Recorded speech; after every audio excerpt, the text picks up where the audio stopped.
خاتون حضور کی خدمت میں حاضر ہوئی اور عرض کی یا رسول اللہ صلی اللہ علیہ وسلم مجھ سے بدکاری سرزد ہو گئی ہے اور میرے پیٹ میں بچہ ہے اور میں چاہتی ہوں کہ آخرت کی سزا کی بجائے دنیا کے اوپر اس کی سزا مجھے دے دی جائے تاکہ میں پاک ہو جاؤں اور صاف ہو جاؤں، کیونکہ آخرت کی سزائیں بہت سخت ہیں۔ اللہ کے محبوب علیہ السلام نے جبریل امین سے ایک دن پوچھا تھا مجھے جہنم کے عذابوں کا ذکر سناؤ، تو عرض کی یا رسول اللہ صلی اللہ علیہ وسلم ہلکا ترین عذاب یہ ہے کہ جہنمی کے پاؤں میں آگ کے جوتے رکھے جائیں گے، باقی اس کے پورے بدن پہ آگ نہیں ہوگی، صرف آگ کے جوتے اس کو پہنائے جائیں گے، لیکن اس کی حدت، گرمی اور شدت اتنی ہوگی یغلی منہما دماغہ، اس کی شدت سے اس کا دماغ پگھل کر ناک اور کانوں کے ذریعے سے باہر آنا شروع ہو جائے گا۔ یہ سب سے ہلکے عذاب کی کیفیت ہے، اور جو عذاب سخت ہیں الیاذ باللہ، اللہ تعالیٰ قرآن مجید میں فرماتا ہے ثم لا يموت فیہا ولا یحیا، اس بڑے عذاب کا ذکر کیا جو جہنمیوں کو دیا جائے گا، فرمایا اس عذاب کی کیفیت یہ ہوگی بندہ نہ جیے گا نہ مرے گا۔ جیے گا اس لیے نہیں کہ آگے اور پیچھے دائیں اور بائیں آگ ہی آگ ہوگی، تو اس آگ میں جینا کو جینا تو نہیں ہوگا، اور مرے گا اس لیے نہیں کہ موت کو موت آ چکی ہوگی۔ تو وہ کتنا سخت عذاب ہوگا الیاذ باللہ کہ ہلکے ترین عذاب کی کیفیت یہ ہے کہ پاؤں میں آگ کا جوتا اور دماغ پگھل کے ناک اور کانوں کے راستے سے باہر آ جائے۔ تو اس نے عرض کی یا رسول اللہ صلی اللہ علیہ وسلم میرے اوپر حد جاری کر دیجئے، اور اس نے کہا کہ میرے پیٹ میں جو ہے وہ بچہ ہے۔ اللہ کے محبوب علیہ السلام نے فرمایا جاؤ جب بچہ پیدا ہو تو پھر آنا۔ وہ چلی گئی، تو جب بچہ پیدا ہوا تو گود میں اٹھائے پھر حضور کی خدمت میں حاضر ہوئے اور عرض کی یا رسول اللہ یہ ہے بچہ جو میں نے گناہ کیا تھا، بدکاری کی تھی، آج یہ اس کی نشانی ہے۔ تو اللہ کے محبوب علیہ السلام نے فرمایا کہ اسے لے جاؤ اور اسے دودھ پلاؤ، اور جب یہ کچھ کھانے پینے لگ جائے گا تو پھر آنا۔ کچھ دنوں کے بعد وہ دوبارہ حاضر ہوئی اور اس نے اس بچے کے ہاتھ میں روٹی کا ٹکڑا دیا ہوا تھا، اور عرض کی یا رسول اللہ دیکھ لیجئے اب یہ روٹی کھانے لگ گیا ہے۔ اللہ اکبر۔ تو اللہ کے محبوب نے فرمایا انہیں لے جاؤ اور جا کے انہیں سنگسار کر دو۔ اس کی یہ حد بنتی تھی، اس کو سنگسار کیا اور اس نے خود یہ سزا اپنے لیے قبول کی۔ تو یہ بات ذہن نشین کیجئے کہ یہ وہ لوگ تھے کہ جن سے کبھی کوئی گناہ سرزد ہو جاتا تو وہ جلد توبہ کرتے، اور اس کی بڑی سے بڑی حد اور سزا بھی ہوتی تو وہ بھی کاٹنے کے لیے تیار ہو جاتے۔ میں اور آپ دیکھیں کہ ہماری زندگی میں اگر گناہ ہیں اور ہمیں سچی توبہ کی توفیق بھی نصیب نہیں ہے، اور آئندہ نہ کرنے کا عزم مصمم ہو، پکا ارادہ ہو کہ یہ گناہ زندگی میں دوبارہ نہیں کروں گا، الگ بات ہے کہ پھر دوبارہ اس سے سرزد ہو جائے، لیکن جب وہ توبہ کر رہا ہو تو اس وقت اس کا پختہ عزم ہو، اور اس کے دل کے کسی گوشے میں نہ ہو کہ چلو میں توبہ کر لیتا ہوں اور پھر ہو گیا تو پھر کر لوں گا، پکا عزم ہو کہ دوبارہ یہ گناہ نہیں کروں گا۔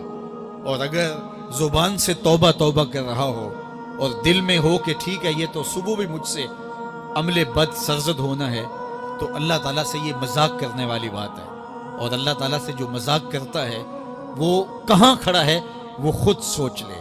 وہ کیا کسی نے کہا تھا کہ توبہ کی پھر توبہ کی، پھر توبہ کر کے توڑ دی، میری اس توبہ پہ توبہ توبہ توبہ کر اٹھی۔ تو ایسی توبہ نہیں ہے کہ جو رسماً کسی مجلس میں چلے گئے، کسی اجتماع میں چلے گئے تو سب لوگوں نے توبہ توبہ کی تو وہ بھی توبہ توبہ کرتا رہا، لیکن اس کا عزم مصمم پختہ ارادہ نہیں تھا گناہوں کو چھوڑنے کا، تو یہ توبہ نہیں، یہ مذاق ہے۔ اس لیے اللہ کے حضور سچی توبہ یہ ہے کہ ماں قبل کے گناہوں سے مٹی کے گھروندے پاؤں پہ بناتا ہے اور انہیں مسمار کر دیتا ہے۔ وہ کبھی آپ نے دیکھا ہوگا کہ بچے ریت میں اپنا پاؤں رکھ کر کے اوپر سے ریت تھپک لیتے ہیں اور پھر پاؤں ہولے سے نکال لیتے ہیں، بچ جائے تو بڑے خوش ہوتے ہیں، اور جب کھیل ختم ہو جاتے ہیں تو اسے گرا دیتے ہیں اپنے ہاتھوں سے۔ بہلول بھی اسی شغل میں لگا ہوا ہے، بہلول یہ کام کر رہا ہے، گروندے بناتا ہے گراتا ہے، گروندے بناتا ہے گراتا ہے۔ بادشاہ گزرا، پوچھا بہلول کیا کر رہے ہو؟ ہنس کے کہا جنت کے مکان بنا رہا ہوں۔ کہا بیچتے ہو؟ ہاں بیچتا ہوں. کتنے کا؟ 10 روپے کا, سیل لگائی ہوئی ہے. بادشاہ مسکرا کے گزر گیا. دیوانہ ہے, مجنوں ہے, اپنی موج میں لگا ہے. پیچھے سے ملکہ زبیدہ بھی آ رہی تھی, اس نے بھی دیکھا. کہا بہلول کیا کر رہے ہو؟ کہا جنت کے مکان بنا رہا ہوں. کہا بیچتے ہو؟ ہاں 10 روپے کا بیچتا ہوں. 10 روپے بادشاہوں کے لیے کیا ہوتے ہیں؟ 10 درہم نکالے, اس کو دیا, اس نے دریائے دجلہ میں پھینک دیا. فقیر اتنی دیر تک فقیر نہیں بنتا. داتا صاحب فرماتے جب تک مٹی کا ڈھیلا اور سونے کی ڈلی اس کی نظر میں برابر نہیں ہو جاتا. اور ایک مکان کے گرد, ایک وہ گھروندے کے گرد دائرہ لگایا. کہا یہ تیرا ہوا. ملکہ گزر گئی, بادشاہ بھی چلا گیا. شام کو اپنے محل میں پہنچے. بادشاہ سویا, منظر جاگا کہ حشر کا دن ہے, پھر جنت کا منظر ہے. جنت میں بڑے بڑے خوبصورت مکان ہیں. ایک مکان تو بڑا ہی اچھا لگا, تو جی چاہا کہ اس مکان کو دیکھوں. تو جب قریب گیا تو دروازے پہ لکھا تھا ملکہ زبیدہ. شوق سے آگے بڑھا تو دربان نے روک دیا. کہا یہ ملکہ کا ہے. کہا وہ میری ہی ملکہ ہے. کہا دنیا کے ضابطے اور ہیں, آخرت کے ضابطے اور ہیں. بادشاہ کی آنکھ کھل گئی, بے چین ہو گیا. ملکہ کو بیدار کیا. کہا تو کون سا نیک عمل کیا ہے؟ میں نے جنت میں تیرا یوں محل دیکھا.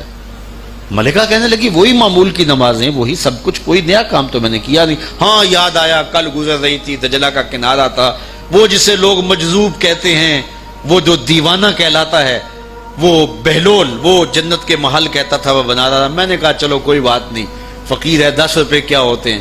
تو میں نے 10 روپے کا ایک محل خریدا تھا. بادشاہ سر پکڑ کے بیٹھ گیا, وہ تو مجھے بھی کہتا تھا. میں دیوانے کی بات سمجھ کے گزر گیا. اگلے دن بادشاہ قصدن گزرا. جب قصدن گزرا نا تو دل دھڑک رہا تھا کہ کہیں مجذوب پھر آج مل جائے اور اسی موج میں ہو تو کام بن جائے. دیکھا تو بہلول وہاں بیٹھا ہوا ہے. آگے بڑھ کے دیکھا تو کام بھی وہی. بادشاہ پھر رک گیا, پوچھا اب بہلول کیا کر رہے ہو؟ اب دل دھڑک رہا تھا کہ مجذوب ہے, کوئی اور بات کہہ دے تو چلو اچھا ہو کہ وہی جواب دے دے. اس نے وہی جواب دیا, جنت کے محل بنا رہا ہوں. بادشاہ کا کچھ دل ٹھہرا, پھر کہا اچھا بیچتے بھی ہو؟ ہاں ہاں بیچنے کے لیے بنا رہا ہوں. بادشاہ ادھر جیب میں ہاتھ ڈال رہا ہے اور ادھر پوچھ رہا ہے کتنے کا؟ کہا آدھی حکومت لگے گی. کہا کل تو 10 روپے کے بتا رہے تھے. کہا کل تم نے دیکھا نہیں تھا, آج سودا دیکھ کے لے رہے. اللہ تعالیٰ ارشاد فرماتا ہے انما تنذر من اتبع الذکر وخشی الرحمن بالغیب, جو ان ڈٹھے سودے کرتے ہیں, جو بغیر دیکھ کے کرتے ہیں.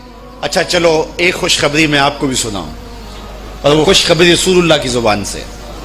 حضور نے فرمایا طوبی لمن رآنی وآمن بی وطوبی 7 مرات من لم یرانی وآمن بی. فرمایا صحابہ تمہیں مبارک ہو ایمان کی کہ تم نے مجھے دیکھا اور میرے اوپر ایمان لائے. اور کہا انہیں 7 مبارکیں ہوں جنہوں نے مجھے دیکھا بھی نہیں ہوگا اور پھر بھی ایمان لائیں گے. انما تنذر من اتبع الذکر وخشی الرحمن بالغیب فبشرہ بمغفرۃ واجر کریم. ان کو بشارت دے دیجئے بڑی عزت والے اجر کی اور خوشخبری بھی. تو جس اجر کو میرا رب بھی کریم کہہ رہا ہے وہ اجر کیسا ہوگا. تو یہاں تو لہجہ دم توڑتا ہے اور الفاظ ساتھ نہیں دیتے کہ اجر کریم کی کیا تعریف کریں جس اجر کو میرے رب ہے. لا فضل لعربی علی اعجمی, کسی عربی کو اجمی پر کوئی فضیلت نہیں ہے, اور کسی اجمی کو کسی عربی پر کوئی فضیلت نہیں ہے. کسی گورے کو کالے پر, کسی کالے کو گورے پر کوئی فضیلت نہیں. فضیلت کا معیار صرف تقوی ہے. ہمارے آج بھی ہندوانہ رسمیں ختم نہیں ہو رہی. دولت کی تقسیم پر, امیر غریب کی بنیاد پر اس معاشرے میں تقسیم موجود ہے. ہمارے دیہاتوں میں چودھری اور کمی کی بنیاد پر تقسیم موجود ہے. رعایا اور حکمرانوں کی بنیاد پر یہاں تقسیمیں موجود ہیں. لیکن میرے اور آپ کے آقا و مولا نے قیامت تک آنے والی انسانیت کے لیے جو منشور دیا وہ یہ تھا کسی عربی کو اجمی پر کوئی فضیلت نہیں, کسی اجمی کو عربی پر کوئی فضیلت نہیں, کسی گورے کو کالے پر کوئی فضیلت نہیں. چونکہ کالے رنگ بھی اللہ نے بنائے ہیں, گورے رنگ بھی اللہ نے بنائے. حکیم لقمان رنگ کے کالے تھے اور صورت اچھی نہیں تھی. تو کسی نے ان سے پوچھا کہ آپ اتنے بدصورت کیوں ہیں؟ تو حکیم لقمان نے کیا جواب دیا؟ کہا آپ شکل میں نقص نکال رہے ہیں یا شکل بنانے والے میں نقص نکال رہے ہیں؟ تو وہ خاموش ہو گیا. اللہ اکبر. تو یہ اللہ نے بنایا ہے نا, اس نے کانٹا بھی اس نے پیدا کیا ہے, پھول بھی اس نے پیدا کیا ہے, چہروں کی رنگت اس نے بنائی ہے, کسی میں کوئی رنگ بھر دیا, کسی نے کوئی رنگ بھر دیا. تو رنگوں کی بنیاد پر, نسب کی بنیاد پر کوئی افضل, کوئی اشرف, کوئی اعلیٰ, کوئی بد, یہ نہیں ہے, بلکہ معیار جو دیا گیا وہ کیا تھا؟ تقوی. ان اکرمکم عند اللہ اتقاکم, جو زیادہ متقی ہے اللہ کے نزدیک وہی معزز ہے, وہی معتبر ہے. پھر حضور علیہ الصلوۃ والسلام نے عورتوں کے بارے میں تاکید کی کہ وہ تمہاری زیر دست ہیں, ان کی ملک کچھ نہیں ہوتا اور کمزور ہیں, ان کے بارے اللہ سے ڈرنا. اور حضور نے ان کے ساتھ حسن سلوک کرنے کی وصیت کی. پھر غلاموں کے ساتھ حسن سلوک کرنے کا حضور نے درس دیا کہ جو خود کھاتے ہو وہ انہیں کھلاؤ, جو خود پیتے ہو انہیں پلاؤ, جو خود پہنتے ہو انہیں پہناؤ. بعض لوگ ملازم کو, ماتحت کو جو ہیں وہ ہلکے کپڑوں میں کسن رکھتے ہیں تاکہ پتہ چل جائے کہ یہ غلام ہے, یہ ملازم ہے اور ہم باس ہیں. حضور علیہ الصلوۃ والسلام نے ان 3 چیزوں کی تاکید کی. پھر حضور نے ہمسایوں کے حقوق کے حوالے سے بات کی, اور صحابہ فرماتے ہیں کہ اتنی بار حضور نے تاکید کی کہ ہمیں یہ گمان ہوا کہیں وراثت کے اندر حقدار نہ ٹھہرا دیا جائے. تو ہمسایوں کے حقوق کے حوالے سے حضور نے تاکید ارشاد فرمائی. پھر حضور نے 3 باتوں کی تاکید فرمائی. پہلی بات, عمل میں اخلاص پیدا کرو, چونکہ عمل کا خلوص ہی قبولیت کا سبب و ذریعہ ہے. اگر عمل میں خلوص نہیں تو کچھ بھی پلے نہیں ہے. دوسری بات, حاکموں کو وصیت کرنا, جو بادشاہ وقت ہوں, حاکم ہوں, ان کو خیر کی بات کہنا, ان کو بتانا, ان کا قبلہ درست کرنے کی کوشش کرنا, یہ ذمہ داری ہے قوم کے اوپر. تیسری بات کی حضور نے یہ وصیت فرمائی, لزوم و جماعت المسلمین, مسلمانوں کی جماعت سے الگ نہ ہونا, الگ الگ ٹولیوں میں نہ بٹنا, لابیاں نہ بنانا, گروہ بندیاں نہ کرنا, جماعت کے ساتھ جڑ کے رہنا, فرقہ بندی سے بچنا اور جماعت وحدہ کا ساتھ دینا. حضور نے فرمائی, تابع السواد الاعظم فإنہ من شذ شذ فی النار, جو بڑی جماعت ہے, سواد اعظم ہے, ان کے ساتھ رہنا, جو ان سے بچھڑ گیا وہ جہنم میں ڈالا جائے گا. در ماہی دا چھوڑی ناہی, نہیں تے ہو جامے گا روگی, جیڑی بکری اجڑوں وچھڑی او بگیاڑا جوگی. اس لیے لزوم و جماعت المسلمین, مسلمانوں کی جماعت کے ساتھ قائم رہنا.